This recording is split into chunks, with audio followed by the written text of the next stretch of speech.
పెళ్ళైనా పండగైనా వేడుక ఏదైనా పట్టుచీరల ప్రత్యేక వేదిక వారాహి సిల్క్స్. మాజీ మంత్రి జీవన్ రెడ్డిని బుజ్జగించే పనిలో ఉంది కాంగ్రెస్. జీవన్ రెడ్డి ఇంటికి ఏఐసీసీ సభ్యులు కత్తి వెంకటస్వామి వెళ్లారు. 30 నిమిషాల పాటు ఈ సమావేశం కొనసాగింది. అధిష్టానం ఆదేశాలతో జీవన్ రెడ్డి ఇంటికి వచ్చానని కూడా కత్తి వెంకటస్వామి చెప్పారు. 40 ఏళ్ల అనుభవం కలిగిన నాయకుడిని పార్టీ వదులుకోదంటూ క్లారిటీ ఇచ్చారు. జీవన్ రెడ్డి ఎంతో ఆవేదనతో ఉన్నారని కూడా కత్తి వెంకటస్వామి చెప్పారు. జీవన్ రెడ్డితో చర్చించినటువంటి విషయాన్ని అధిష్టానం దృష్టికి తీసుకెళ్తానని కూడా కత్తి వెంకటస్వామి చెప్పారు. దీనిపై మరిన్ని అప్డేట్స్ మా కరెస్పాండెంట్ సతీష్ అందిస్తారు. సతీష్, గత కొన్ని రోజులుగా జీవన్ రెడ్డి అసంతృప్తి వ్యక్తం చేస్తున్నారు బాహాటంగా. గతంలో కూడా అంటే ఎన్నికలకు ముందు మనం ఒక పరిణామాన్ని చూసాం. ఏఐసీసీ నుంచి వచ్చినటువంటి దూత శాంతింపజేసి మళ్ళీ వెళ్ళిపోయారు. తిరిగి మళ్ళీ యథావిధిగా కాంగ్రెస్ పార్టీ విధానం ఉంది అనేటువంటి మాట. ఇప్పుడు కూడా మళ్ళీ అధిష్టానం వద్ద నుంచి ఒక వ్యక్తి రావటం, మళ్ళీ బుజ్జగించడం, మళ్ళీ వెళ్ళిపోవడం ఉంటుంది తప్ప ఎక్కడా కూడా ప్రాధాన్యం దక్కేటువంటి పరిస్థితి లేదని రకరకాలైన విమర్శలు కూడా వినిపిస్తున్నటువంటి పరిస్థితి. కాంగ్రెస్ పార్టీ జీవన్ రెడ్డి విషయంలో ఎలాంటి క్లారిటీతో ఉంది అనేది ఎక్కడా కూడా స్పష్టంగా చెప్పనటువంటి పరిస్థితి. ఎలా చూడాలంటారు? దీనికి సంబంధించి ఏం చెప్తున్నారు కత్తి వెంకటస్వామి? ఎస్ మురళి, ముఖ్యంగా జీవన్ రెడ్డి విషయానికి మొత్తం కూడా జీవన్ రెడ్డి ఈ అలుగు పైన కూడా ఏఐసిసి ఫోకస్ పెట్టింది. ఏఐసిసి దూతగా ఏఐసిసికి సంబంధించినటువంటి కార్యదర్శి కత్తి వెంకటస్వామిని ఏఐసిసి నుంచి కూడా పంపింది. సో ఆ అధిష్టానం మేరకే నేను ఇక్కడికి వచ్చానంటూ కూడా ఆయన చెప్పిన పరిస్థితి ఉంది. ఏఐసిసి మొత్తం కూడా ఈ విషయాలన్నీ కూడా చర్చిస్తాను. సో ముఖ్యంగా ఆయనతో పాటు జీవన్ రెడ్డితో పాటు జీవన్ రెడ్డి నివాసంలో దాదాపు 30 నిమిషాల పాటు చర్చించడం జరిగింది. పలు కీలక అంశాలపైన వాళ్ళిద్దరు కూడా మాట్లాడుకోవడం జరిగింది. దాదాపు 40 సంవత్సరాల సుదీర్ఘ అనుభవం ఉన్నటువంటి ఒక వ్యక్తిని పార్టీ కోల్పోవాలనుకోవట్లేదు. ఎస్, ముఖ్యంగా జీవన్ రెడ్డి విషయంలో కూడా మరి జీవన్ రెడ్డికి చాలా ప్రాబ్లమ్స్ ఉన్నాయి, చాలా ఆవేదన ఉంది. సో కాంగ్రెస్ పార్టీ పైన చాలా ఆవేదనతో ఆయన ఉన్నారు అనేది స్పష్టంగా మీడియా ముఖంగా ఆయన చెప్పిన పరిస్థితి ఉంది. వెంకటస్వామి కూడా మరి ఇది అన్ని విషయాలను నేను ఏదైతే విషయాలను చర్చించానో, ఇక్కడ ఉన్నటువంటి ప్రాబ్లమ్స్ కావచ్చు, ఈ 2.5 సంవత్సరాల నుంచి తెలంగాణలో జరుగుతున్నటువంటి సిచ్యువేషన్, అలాగే జగిత్యాలలో జరుగుతున్నటువంటి సిచ్యువేషన్ మొత్తం కూడా నేను అధిష్టానానికి చేరవేస్తాను అంటూ కూడా ఆయన చెప్పిన పరిస్థితి అయితే ఉంది. ముఖ్యంగా ఇక్కడ గతంలో మనం అధిష్టానం నుంచి ఒక పర్సన్ వచ్చి మరి బుజ్జగించి వెళ్ళిపోయిన పరిస్థితి ఉంది. సో ఇప్పుడు కూడా అదే తరుణంలో బుజ్జగించి వెళ్ళిపోతారా అనేది కూడా చూడాల్సిన అవసరం ఉంటుంది. దాంతోపాటు మరి ఇప్పుడు మల్లికార్జున ఖర్గేకి అత్యంత సన్నిహితుడు ఈయన వెంకటస్వామి. మరి చూడాలి, మల్లికార్జున ఖర్గే నేరుగా పంపించారు కాబట్టి ఎలాంటి డిసిషన్ తీసుకోబోతున్నారు. అలాగే మరి రాహుల్కు ఈ విషయం చేరి మరి రాహుల్ ఏమైనా స్పందించే అవకాశం ఉందా? సోనియా గాంధీ వరకు ఈ విషయం వెళ్తుందా? ఎందుకంటే చాలా కీలక నేత, చాలా లాయలిస్టు కాంగ్రెస్ పార్టీకి. ముఖ్యంగా మరి కాంగ్రెస్ పార్టీలో అత్యంత కీలకమైనటువంటి వ్యక్తుల్లో జీవన్ రెడ్డి కూడా ఒకరు. అంతే పార్టీలకు అతీతంగా కూడా జీవన్ రెడ్డికి చాలా మంచి సంబంధాలు ఉన్నాయి అన్ని పార్టీలకు సంబంధించి కూడా. సో కీలకంగా అందరితోటి ఏఐసిసి తోటి కూడా నేరుగా టచ్లో ఉండేటువంటి వ్యక్తి. సో ఆయనకే ఇట్లాంటి పరిస్థితి వచ్చింది కాబట్టి కత్తి వెంకటస్వామి దాదాపు 30 నిమిషాలు మాట్లాడడం జరిగింది. ఆయన చాలా కీలక అంశాలు ఇప్పుడు జరుగుతున్నటువంటి ఏదైతే జగిత్యాలలో జరుగుతున్నటువంటి మొత్తం కూడా అటు బీఆర్ఎస్ ఎమ్మెల్యే సంజయ్ విషయంలో అసలు ఏం జరుగుతుంది, మున్సిపల్ ఎన్నికలకు సంబంధించినటువంటి సమయంలో అసలు టికెట్ల కేటాయింపు ఎలా జరిగింది, అసలు ఇండిపెండెంట్లు ఆయన ఎట్లా గెలిపించుకున్నారు, సో అయినా కానీ చైర్మన్ పదవి ఎట్లా మళ్ళీ ఆ సంజయ్ వర్గానికే ఇచ్చారు, ఇవన్నీ కూడా చెప్పే అవకాశం ఉంది. సో నేను నేరుగా మరి ఏఐసిసికి అయితే చెప్తాను అనే తప్ప ఒక భరోసా ఇచ్చి వెళ్ళినట్లు అయితే తెలియట్లేదు. రేపు ముఖ్యంగా ఏదో ఒక డిసిషన్ ఫైనల్కి వచ్చే అవకాశం ఉంది మురళి. రేపు ఆయన మరి ఉగాది పండగ సందర్భంగా ఎలాంటి నిర్ణయం తీసుకోబోతున్నారు ఏంటి, 19వ తారీఖు రోజు ఆయన రిజైన్ చేసి కాంగ్రెస్కి మరి ఏ పార్టీలోకి వెళ్ళబోతున్నారు అనేది కూడా చూడాల్సిన అవసరం అయితే ఉంది. దాదాపు ఖరారు అయినట్లు తెలుస్తూ ఉంది ఇప్పటికే. మరి చూడాలి రేపు ఆయన ఎట్లాంటి నిర్ణయాలు తీసుకోబోతున్నాడు, రేపు పండగ రోజు ఏ పార్టీకి షాక్ ఇవ్వనున్నారు, ఏ పార్టీకి శుభ పరిణామాన్ని తీసుకురాబోతున్నారు అనేది కూడా.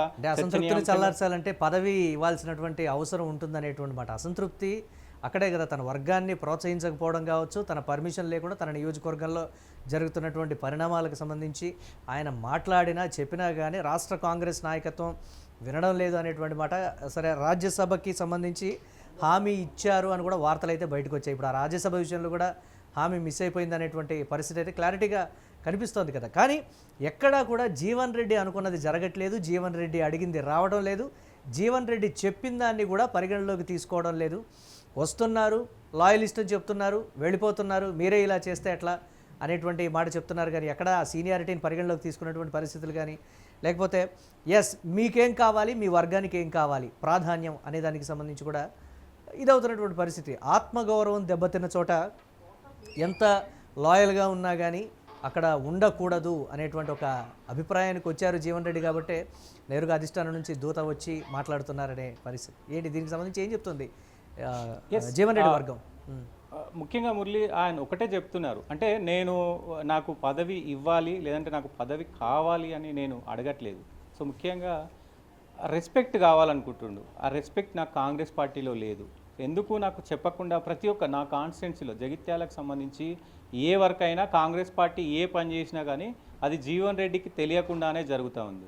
సో ఒక వేరే పార్టీ ఎమ్మెల్యే కాంగ్రెస్ పార్టీకి సంబంధించినటువంటి కార్యక్రమాల్లో ఎందుకు పాల్గొంటూ ఉన్నారు? నేను కంప్లైంట్ చేస్తున్నప్పటికీ కూడా మరి ఎందుకు ఇక్కడ కాంగ్రెస్ ప్రభుత్వం పట్టించుకోవట్లేదు? జస్ట్ నాకు ఆ కారణాలు కావాలి. ఆ కారణాలు చెప్తే నేను ఈ పార్టీలోనే ఉంటాను, నేను ఎందుకు వదులుకుంటాను నా పార్టీని అంటూ కూడా ఆయన కామెంట్ చేసిన పరిస్థితి ఉంది. సంజయ్ ఏ పార్టీలో ఉన్నాడో ఫస్ట్ చెప్పాలి.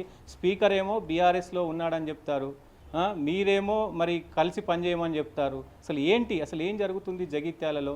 ఆ 10 మంది ఎమ్మెల్యేలు ఎక్కడున్నారు? ఒక క్లారిటీ ఇవ్వండి. కాంగ్రెస్ పార్టీకి కొంత చెడ్డ పేరు వచ్చే అవకాశం కనబడతా ఉంది. మీరు ఇట్లా చేసుకుంటూ పోతే కాంగ్రెస్ పార్టీ మొత్తం కూడా ఇదైపోయే అవకాశం ఉంటుంది, తెలంగాణలో మళ్ళీ వచ్చే అవకాశం లేదు అంటూ కూడా ఆయన బాహాటంగా చెప్తా ఉన్నారు. అంటే మంచి ఉద్దేశంతో చెప్తున్నారు. ఆయన కీలకంగా 2 విషయాలు చెప్పారు మురళి. ముఖ్యంగా నాకు పదవులు వద్దు, నాకు పదవులు ఇవ్వకున్నా సరే ఏ పదవి నేను ఆశించట్లేదు, తగిన మర్యాద ఇవ్వండి. నేను పనిచేసిన పనికి అంటే 40-45 సంవత్సరాలు పార్టీ కోసం పనిచేశాను, నాకు రెస్పెక్ట్ ఇవ్వండి. ఒక సీనియర్ లీడర్గా ఏదైతే రెస్పెక్ట్ ఉంటుందో ఆ రెస్పెక్ట్ ఇవ్వండి అంటూ కూడా ఆయన మాట్లాడిన పరిస్థితి కనబడుతోంది. ఆ ఒక్కటే కోరుకుంటున్నాను నేను. సో ఇంకా ఏది కోరుకోవట్లేదు, ఒక రెస్పెక్ట్ కోరుకుంటున్నాను పార్టీ నుంచి.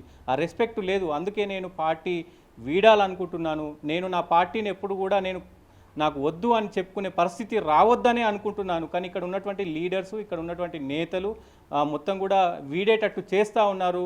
మరి వేరే పార్టీ ఎమ్మెల్యేను కాంగ్రెస్ పార్టీలోకి తీసుకోలేదు అంటూనే మరి కాంగ్రెస్ పార్టీ కార్యక్రమాల్లో పాల్గొంటూ ఉన్నారు.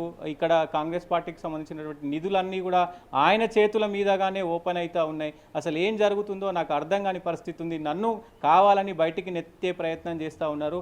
ఈ విషయంలో ఎవరు ఏ సీనియర్ లీడర్ అయినా, ఇక్కడ ఉన్నటువంటి తెలంగాణలో ఉన్నటువంటి ఏ సీనియర్ లీడర్ అయినా నన్ను పట్టించుకునే పరిస్థితి లేదు.